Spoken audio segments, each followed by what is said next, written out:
Thanks very much. Thanks, Emma. Our next speaker is Dawn Wheatley. Dawn has a background in journalism. She studied at undergraduate level, and political communications that she studied at master's level. And she's been working as a production journalist for the last number of years prior to launching into her research. She's also funded by the Irish Research Council. And I suppose her interest is very relevant at the moment where we are in this situation between governments, as they say.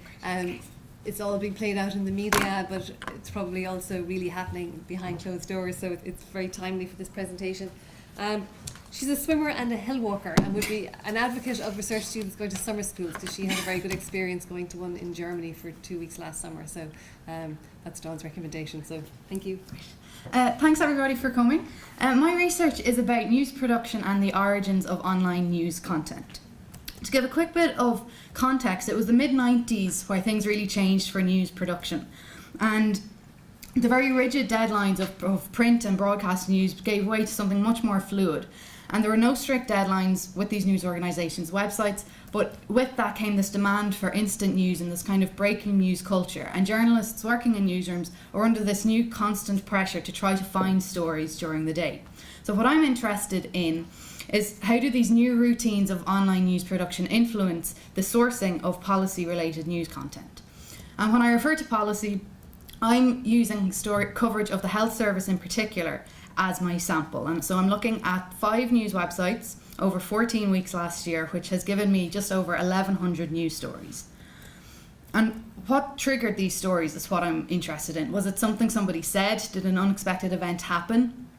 Was it investigative work? Or is this story based on material provided by a third-party group? And that's very important, and it relates to what are called information subsidies, which are typically press releases or speeches, conferences, commissioned surveys, which are made available to the media, and journalists and editors choose to use them as they're a very efficient and affordable way to source news. And basically the cost of using them is less than the cost of not using them or finding alternative news. So I'm going through my 1,100 news stories, and I'm looking at about what people we're hearing from, where did the information originate, and what information subsidies are being used in these stories. On that last point, I'm in particular trying to trace press releases from their origins. So in this case, it was a survey from a GP representative group, and you can see how a press release can be turned into a story almost verbatim. These 4 websites ran this survey with no other sources included. And you can see that this interest group got their message across incredibly effectively through the use of a very effective information subsidy. When I looked at who we're hearing from in all these stories, there are 3 key groups which you can see are dominating. These are these lobby groups, government politicians, and state agencies. And in many ways you expect to hear from these people, because these are stories relating to nurses' strikes or scandals in hospitals. So they of course have a right to reply. But I think they're slightly skewed, and you can see that they're overshadowing some of the other groups who I've highlighted here. But more than that, I wanted to look at who is the first source that we're hearing from in a story, because they typically have a lot of power in how a story is framed and what arguments are framed. They will typically get the headline of a story, and that gives them significant power. And you can see that it's the same 3 groups: the state agencies in red, the government politicians in green, and the lobby groups in orange, who are the first source in more than half of these stories, which shows, I think, how effective they are in controlling coverage of the issues which they are involved in. In real world terms, what does that mean? I suppose in one example from last year, free GP care was introduced for under 6s. From my sample, there were 44 stories covering this.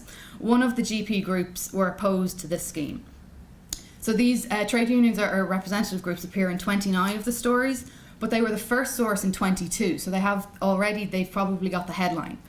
And they were the only source in 17 of those stories, which I think shows how effective they can be at controlling the issues when they want to.